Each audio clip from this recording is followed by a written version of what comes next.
Muchas gracias por la presentación.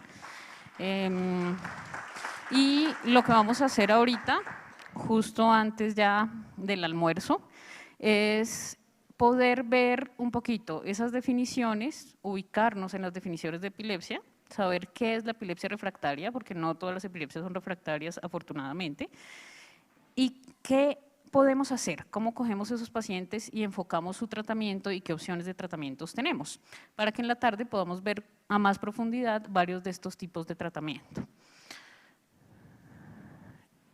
Somos diferentes todos y al mismo tiempo muy parecidos.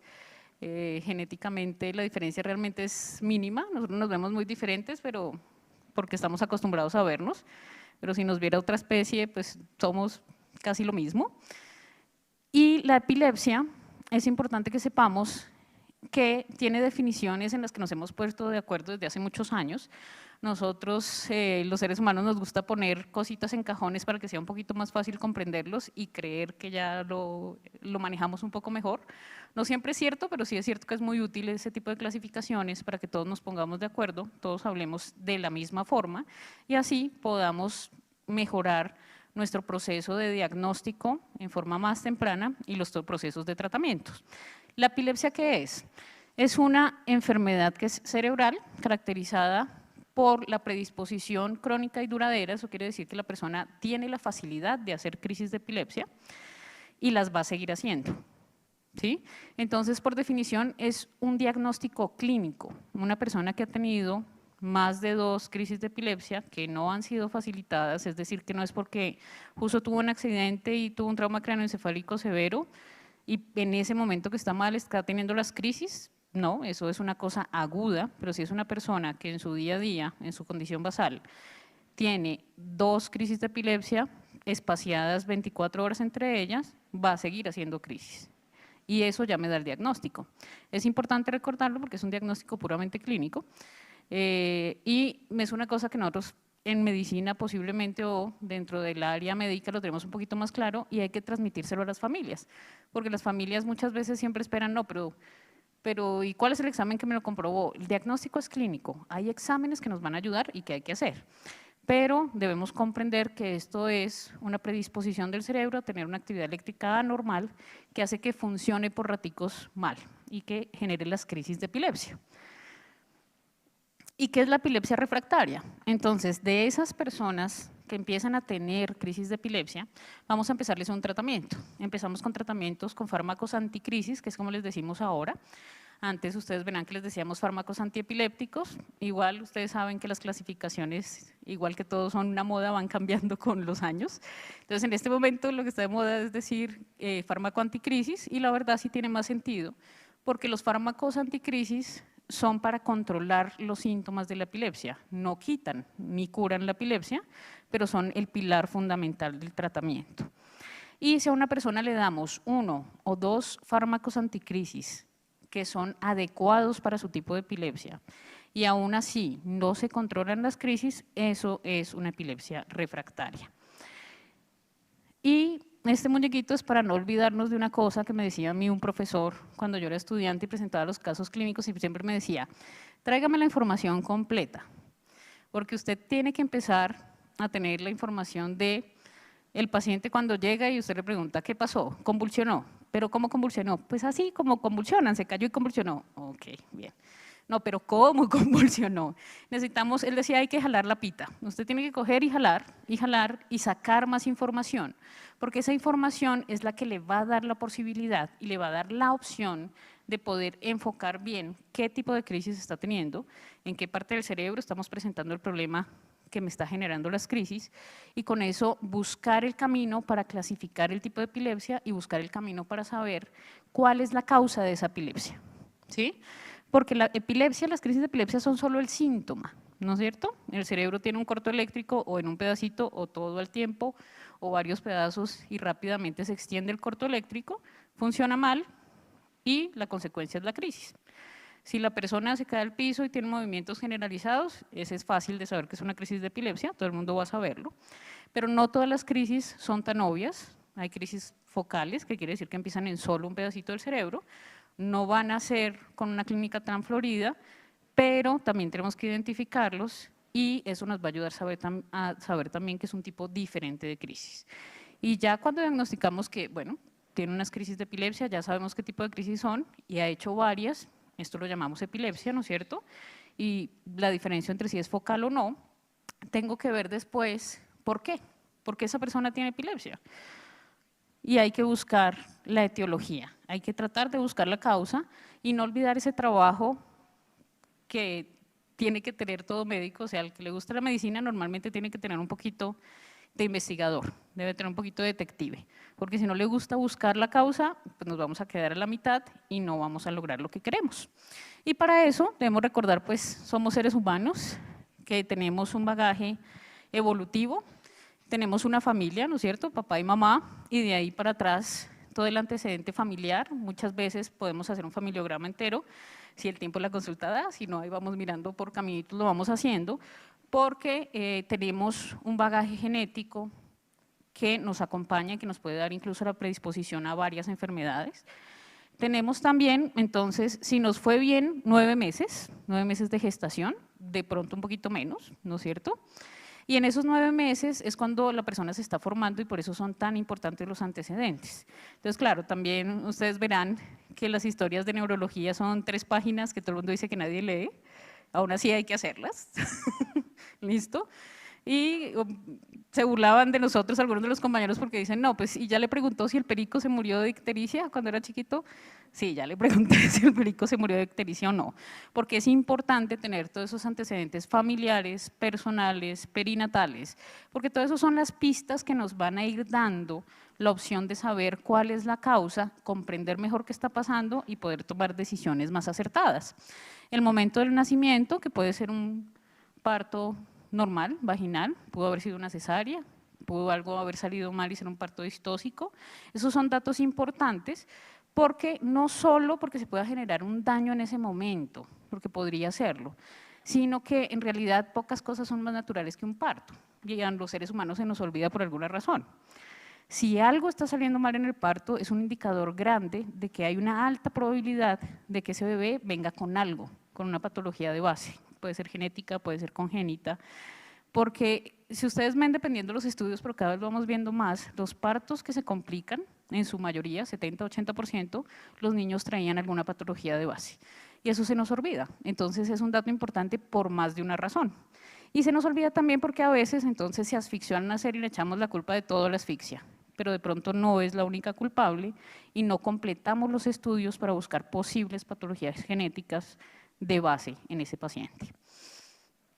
Y después, sobre ese cerebrito con ese bagaje genético y el desarrollo, vamos a tener una persona que va a desarrollar toda su vida y en su vida, pues como todos, desarrollar algunas cosas buenas, otras no tan buenas, pero es lo que vamos a ir viviendo.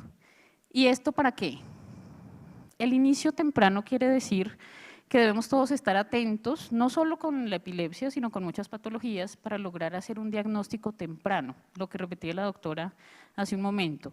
Es importante hacer los diagnósticos en la forma más temprana posible para poder hacer intervenciones y tratamientos adecuados que mejoren el pronóstico de vida a largo plazo, que de verdad cambien esa historia natural de la enfermedad, para que no tengamos que ver las historias naturales descritas en los libros clásicos, sino que podamos intervenir y mejorar las cosas. Esta imagen que está acá, muchos la conocerán, para muchos es familiar, porque en cada congreso donde se habla de epilepsia esta imagen sale, que es la imagen del artículo de la ILAE de clasificación de epilepsia. No vamos a hacer una clase de clasificación de epilepsia porque nos demoraríamos bastante, pero sí quiero que recordemos un par de cosas.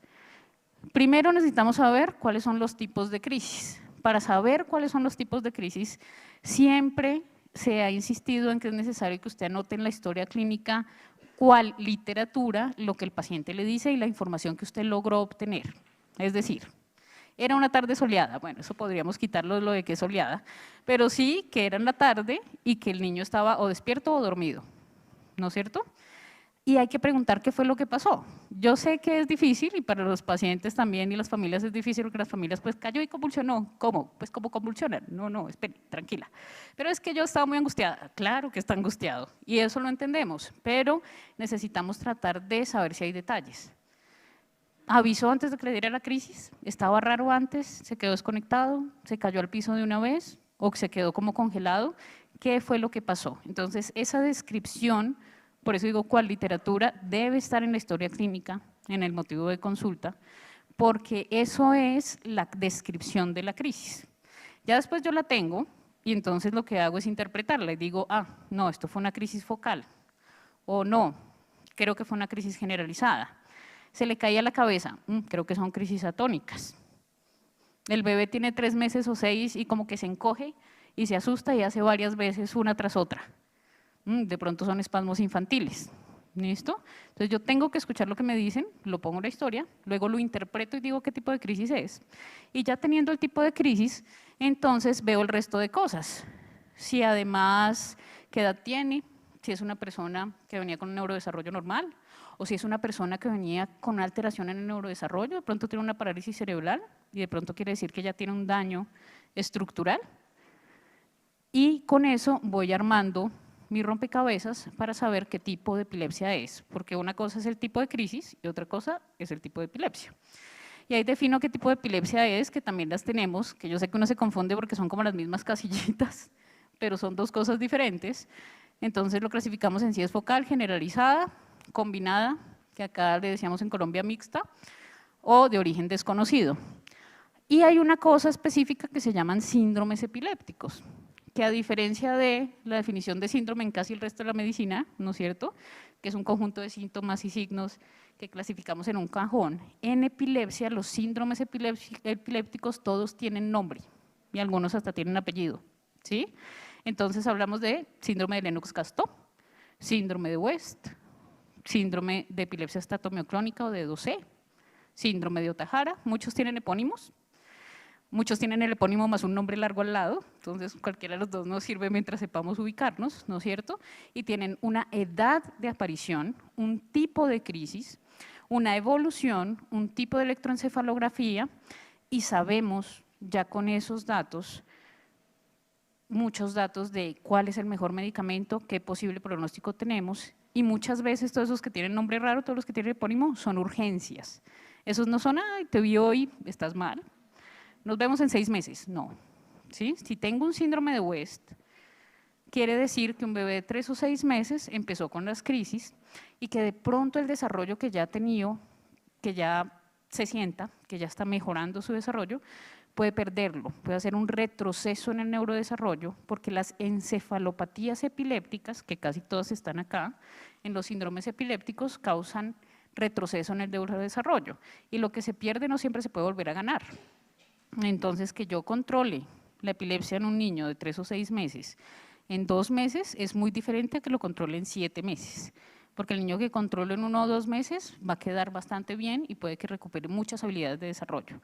El que nos demoramos porque no pudimos o no se pudo controlarlo en 8 meses o 1 año, lo más seguro es que va a tener un deterioro grande el resto de su vida y va a tener un déficit cognitivo o una discapacidad muchísimo mayor. Entonces, esos siempre son urgentes. Los que tienen nombres raros son urgentes, hay que moverse y hay que tratar de controlarlos lo mejor posible. Y por supuesto,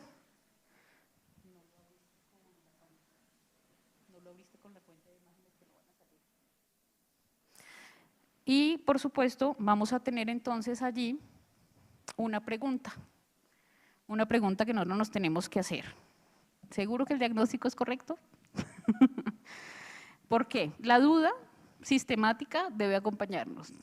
Eso no debemos perderlo. Es una cosa que tal vez ya muchas personas consideran pasada de moda, pero es adecuado. La duda sistemática siempre es útil cuando es sistemática, o sea, cuando estamos pensando, reevaluamos, porque no siempre las cosas son lo mismo y los niños van creciendo y van cambiando y el cerebro también va cambiando a medida que crecen y hay cosas que no siempre se ven en el primer momento, sino que se van a ver con el tiempo. Entonces es importante seguir preguntándonos qué está pasando, tengo el diagnóstico adecuado para ir ajustando el tratamiento.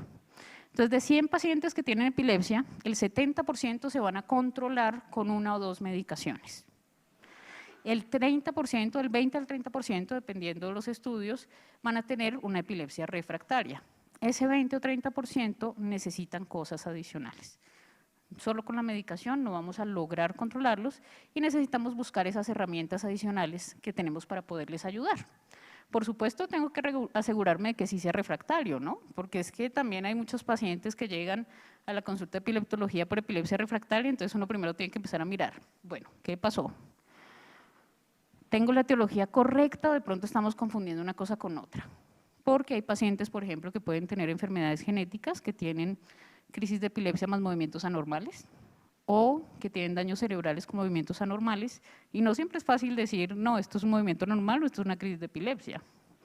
No siempre es fácil. Y muchas veces tenemos que estudiarlo y tomar estudios de electroencefalografía prolongados para poder aclarar eso.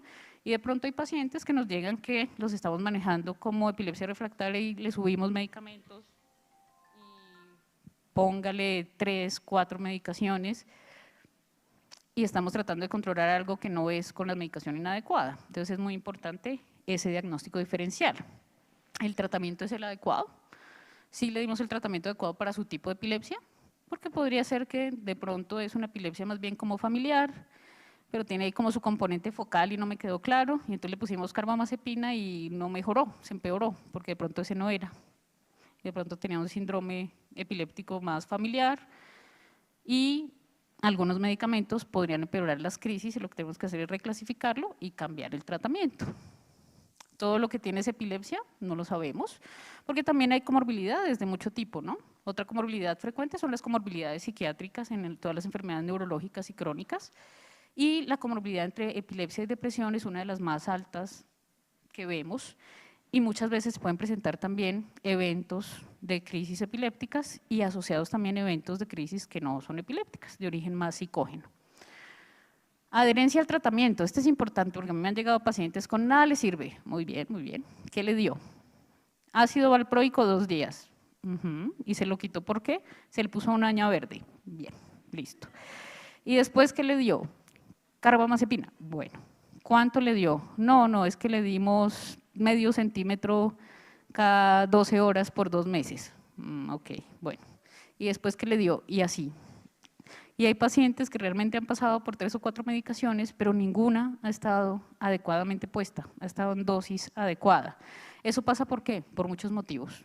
Muchas veces de pronto es que en cada consulta lo vio un médico diferente y entonces nunca se pudo terminar de ajustar el tratamiento. Porque entonces cada médico empezaba de cero, no sabía qué estaba pasando, hasta ahora estaba conociendo al paciente y entonces poníamos inicios de tratamiento y nunca lo terminamos. Nos quedamos en el inicio de tratamiento y nunca lo ajustamos. Eso puede pasar. También puede pasar que la familia de pronto no tiene claro qué es lo que está pasando, no ha comprendido la enfermedad, no ha comprendido qué es lo que está pasando, no ha comprendido cómo funcionan las medicaciones, entonces no da el medicamento. Y eso también pasa y es algo que tenemos que saber y hablarlo con la familia y poder comprenderlo para poder ayudar. ¿Listo? También me han llegado pacientes como, ¿qué tienes? Epilepsia, listo. ¿Qué tomas? Un medicamento a dosis bajita. Fantástico. ¿Y estás bien? Sí. ¿Y a qué vienes? Quiero que me operen. Ok.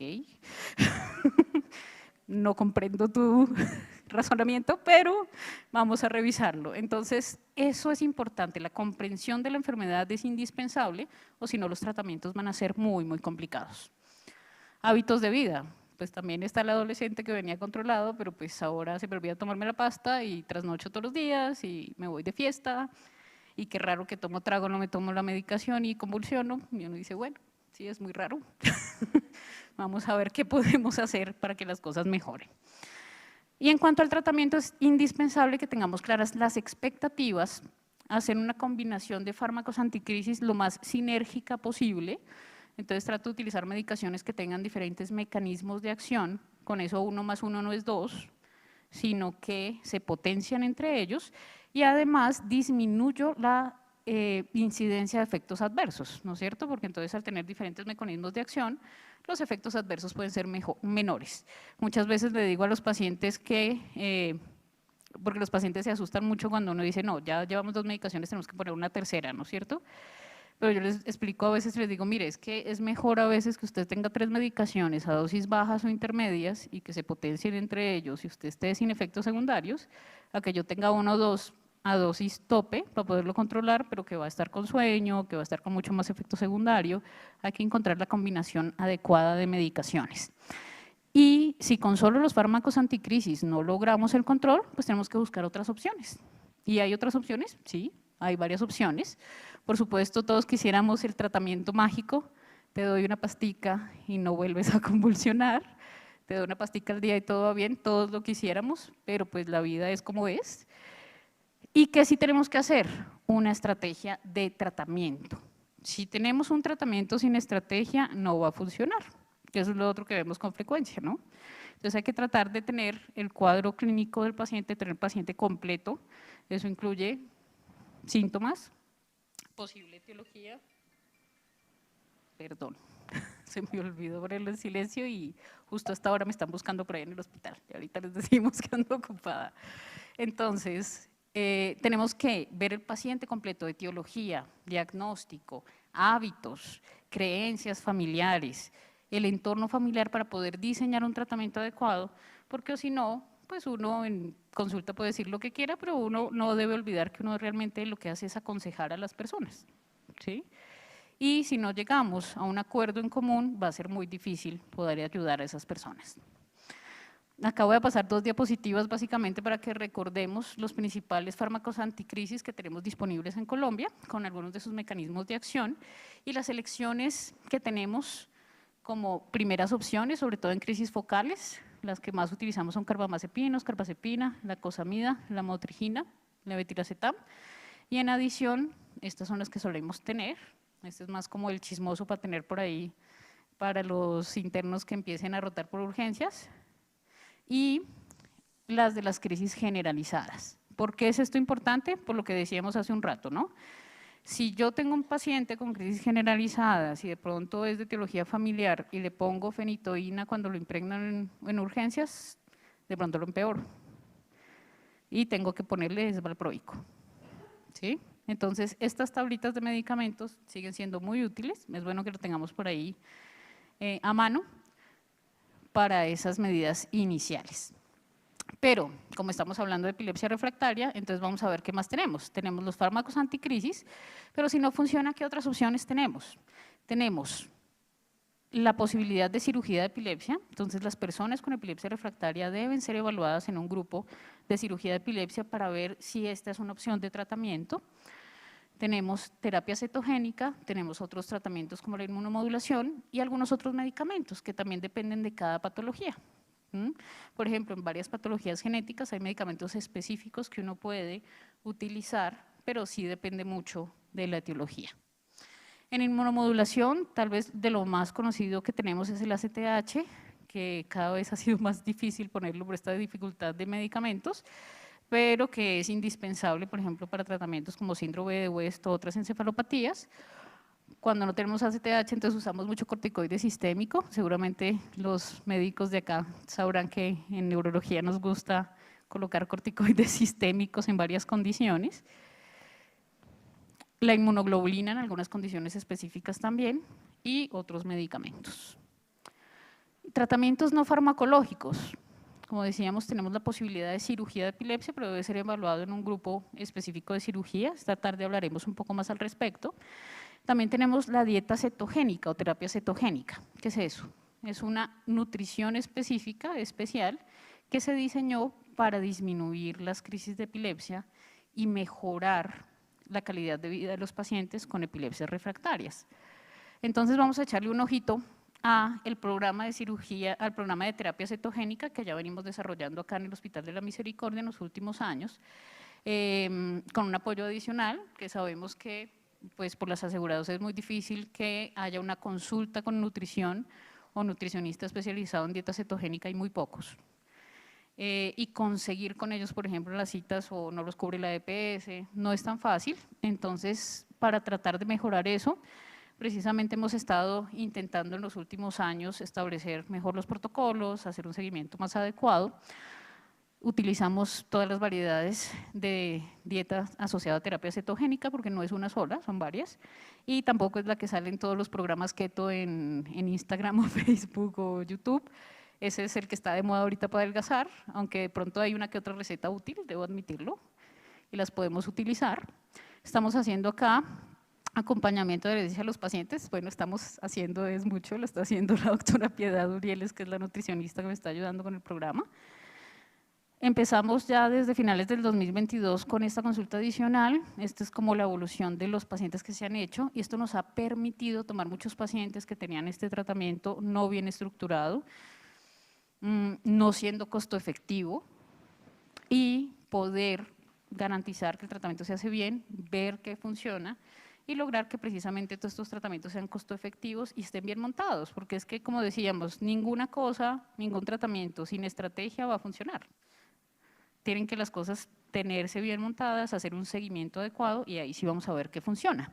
Tenemos 54% de pacientes de Bogotá, pero la verdad es que tenemos pacientes de todo el país que vamos viendo en el programa de epileptología, en el programa de terapia cetogénica para su supervisión.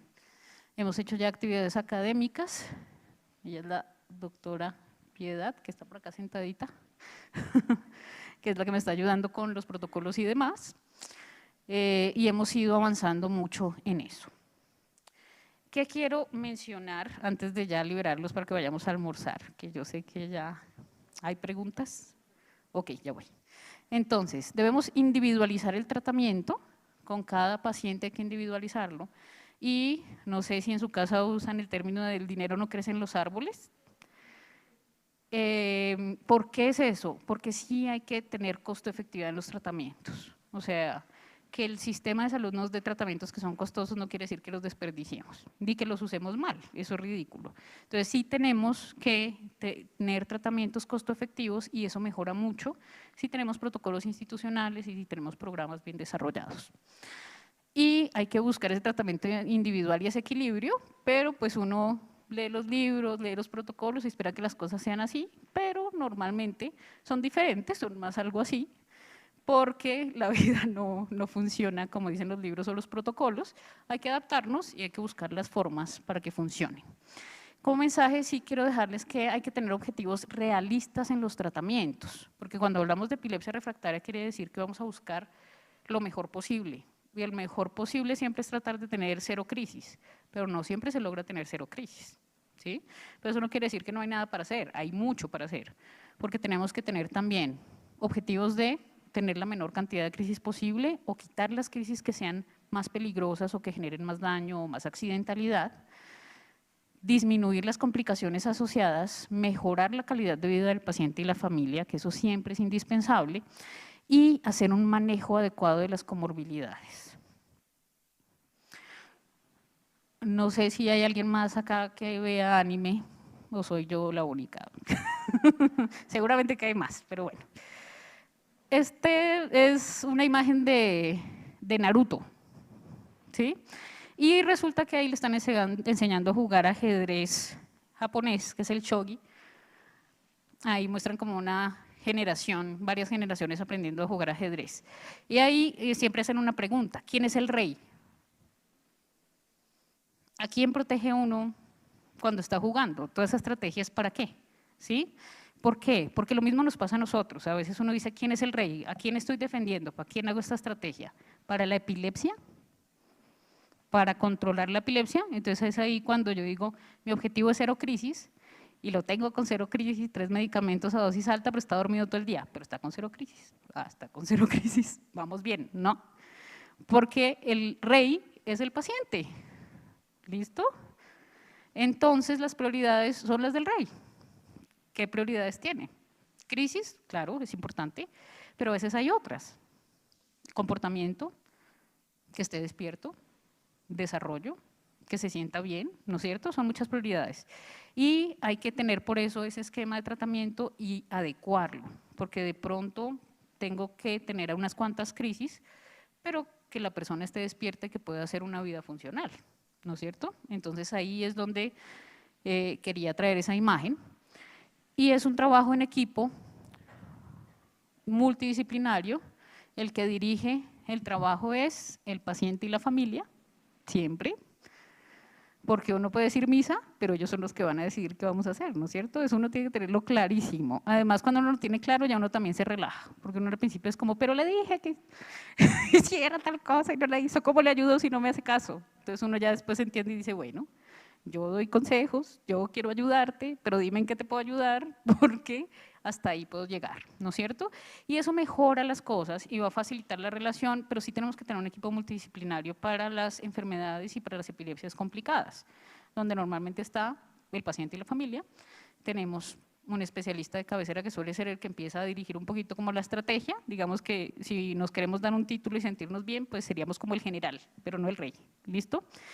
Y vamos a diseñar la estrategia y para eso necesitamos muchas más personas. Necesitamos nutrición, necesitamos el equipo de médicos que necesitemos, genética, neurocirugía, depende de la patología y depende del caso. Muchas gracias, estos son los datos de la fundación y les dejo los datos también. Tenemos unas preguntas en YouTube. La primera es, buenas tardes. ¿La epilepsia se puede desarrollar cuando una mujer le empieza su ciclo menstrual? Sí, la epilepsia se puede desarrollar en cualquier momento de la vida, desde que nacemos hasta que fallecemos, no hay una edad para la epilepsia.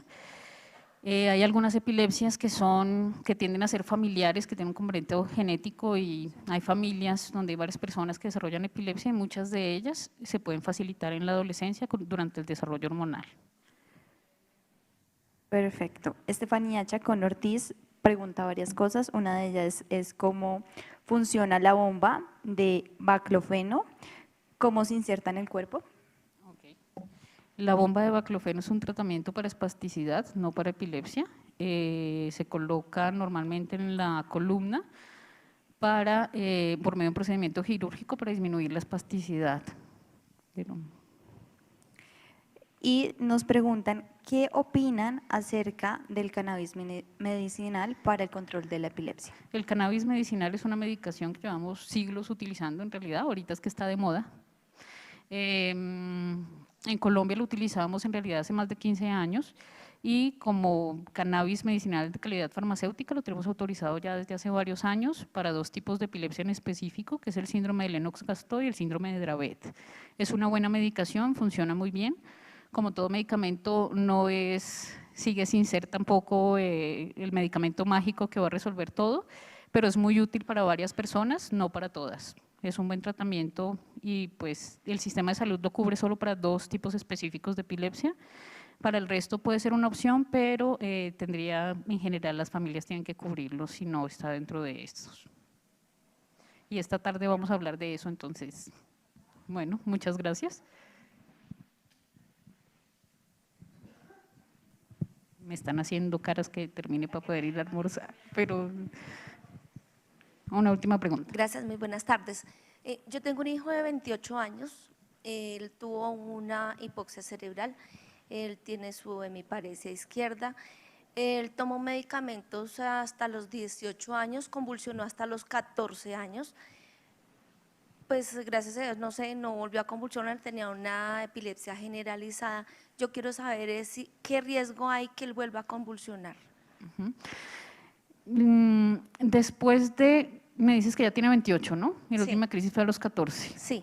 Después de 10 años sin crisis de epilepsia, la probabilidad de que alguien vuelva a tener crisis de epilepsia es mínima. Existe, pero es menor al 10%.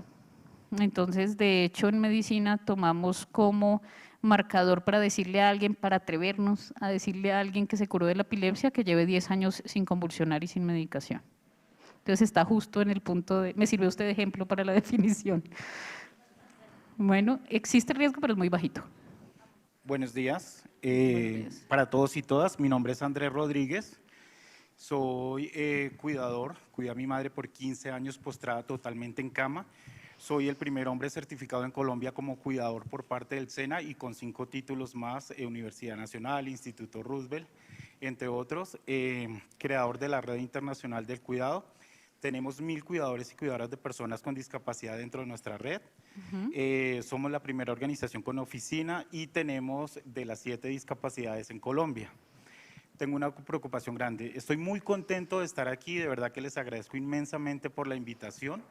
Aquí hay algunas compañeras que hacen parte de la Red Internacional de Cuidado, también están en vivo y en virtual. Claro. Y tengo una preocupación grandísima.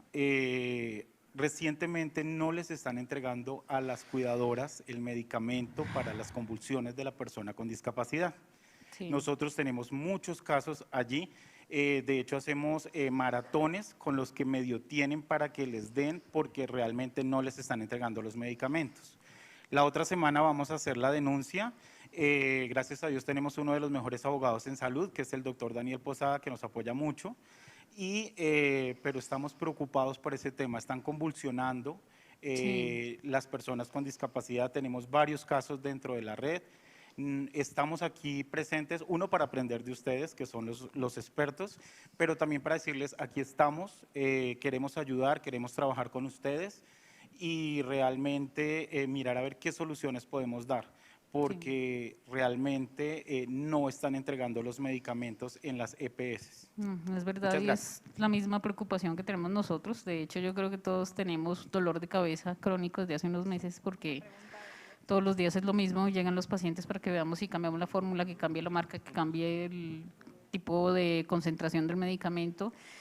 De hecho, también se hizo desde las asociaciones médicas una denuncia con un registro que llevamos de 31 casos específicos demostrando que habían empeorado por la falta de administración de medicación y eso hizo llegar a Ministerio de Salud ya hace más de un mes, de hecho lo mandamos el año pasado.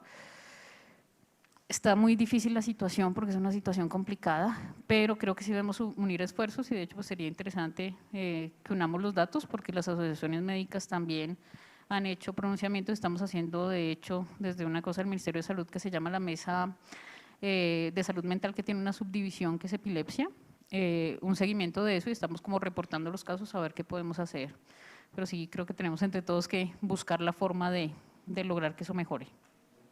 Bueno, muchas gracias. Buenos días, mi nombre es Adriana Crespo, vengo del municipio de Fundación Magdalena, soy representante de la Fundación Cuidadoras de ese municipio y mi pregunta es, yo tengo un hijo de 8 años de edad, tiene epilepsia refractaria, ya que lo arroja un exoma clínico, ha tenido cannabis, pues lo tiene la dieta cetogénica y tiene 2 medicamentos más. ¿Cuándo podemos pensar en una cirugía de epilepsia cuando le agregaron un medicamento nuevo hace un mes? Si tiene una epilepsia refractaria, lo ideal es que sea evaluado por un programa de cirugía de epilepsia. Lo que pasa es que no todos los pacientes son candidatos a cirugía. O sea, todos los pacientes con epilepsia refractaria deberían ser evaluados por epileptología o en un grupo de cirugía de epilepsia para ver si puede beneficiarse o no de la cirugía. Porque en realidad no todos son operables. Hay algunos casos que sí, pero hay otros que no. Entonces, sí sería bueno pues que sea evaluado, pero si se puede operar o no, depende mucho de cada persona.